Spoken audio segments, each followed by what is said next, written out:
What's up, everybody? How you doing? Welcome to my daily vlog, man. Just having some fun, jamming on the Fender Squire, wearing a Jackson shirt. What's up with that? Just having some fun. Hope everybody is doing well today. I'm trying to speak a little louder because I don't have any earbuds. My wife says it looks like you're wearing a stethoscope. So, anyway, Fender Squire. I've had this for a long time. And it plays great. Still plays fantastic.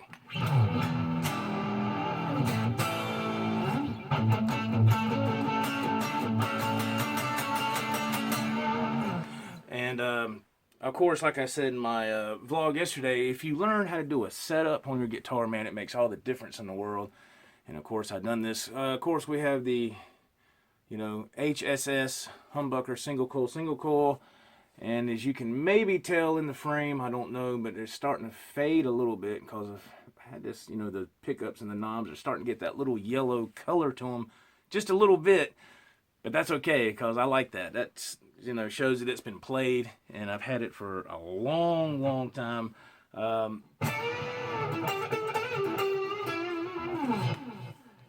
I want to say that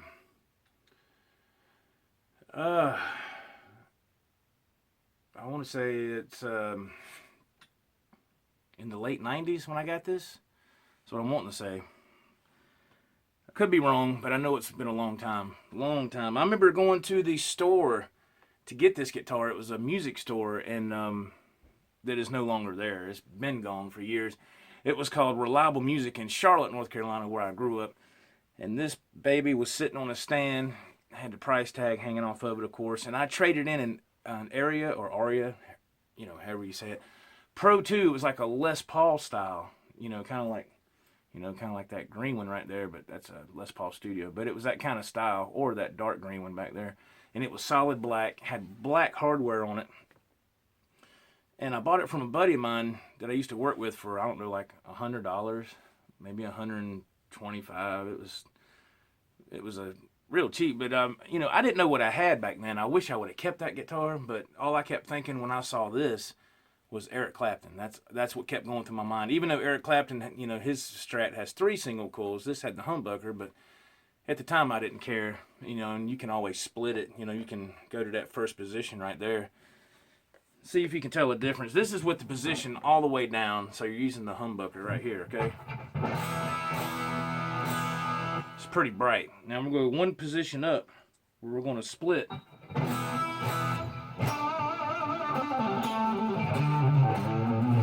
It's kind of got that little Texas bluesy sound. Now this is all the way down again. Now I'm going to go one position up, right?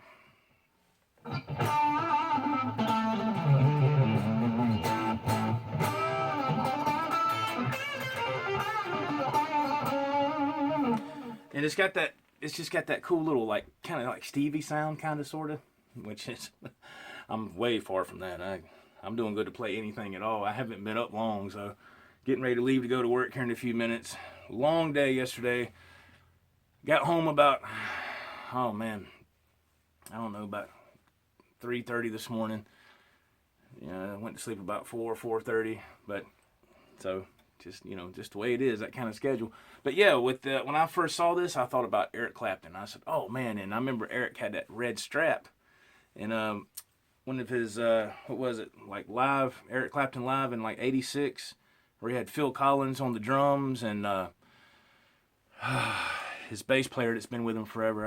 I'm drawing a blank right now. Nathan East, I think that's his name. Golly, fabulous bass player.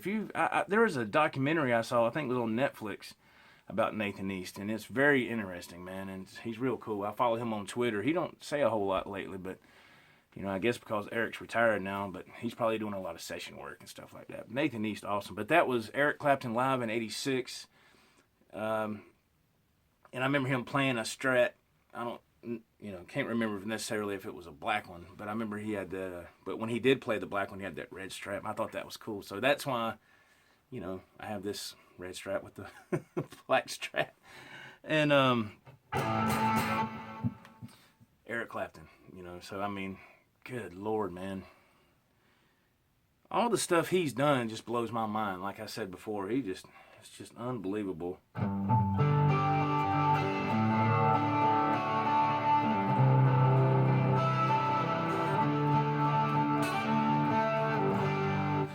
Eric Clapton, he's got the touch, boy. It's just crazy. And I love how he uses, instead of using the vibrato, I'll see if I can get back, instead of doing like a B.B. King kind of thing, which I can't do that. I always go like this. But Eric kind of hovers it. And I do that too a lot of times.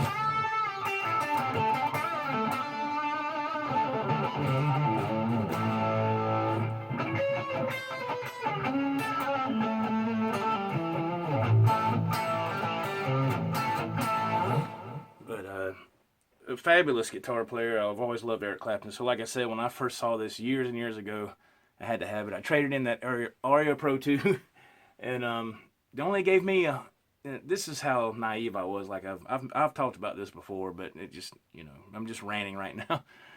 They only gave me like $100 toward this guitar, and at the time this guitar was like like $350, something like that.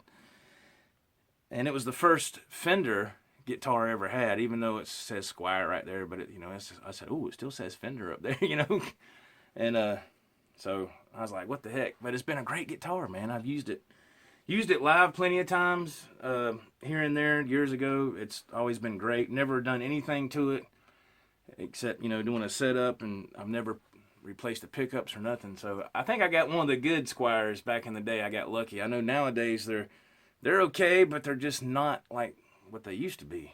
Just I guess like anything else. Quality starts to kind of downgrade over a period of time.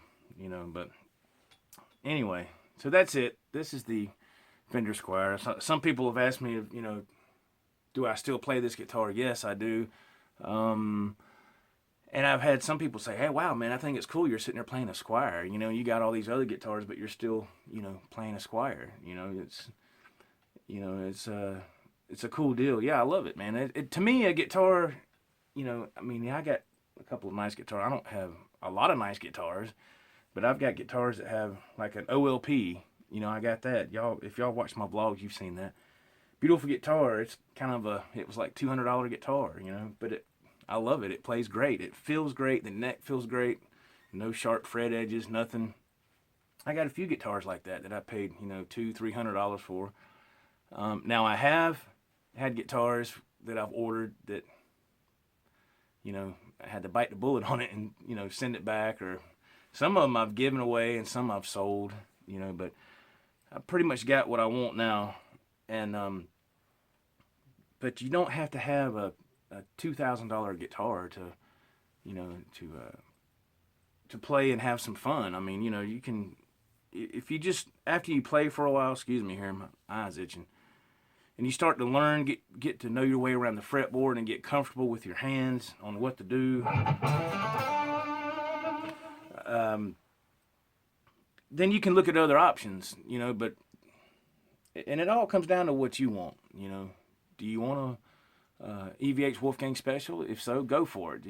Are you happy with just having something like this? And sometimes it can be a money thing. I'm telling you, brother and sisters, I've been through that too. I said, man, I can't afford that.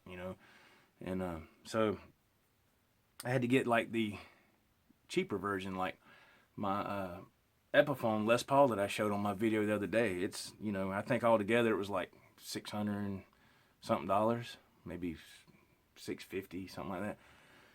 I couldn't afford a Gibson, but I got the Epiphone. But it's beautiful, man, and it plays great, So there you go. It's all in what you want. But yeah, so here we go. Fender Squire that I've had for many, many years. Awesome guitar. Y'all take care. Be good. We'll see you on the flip side. See you tomorrow, guys. Take care. Peace out.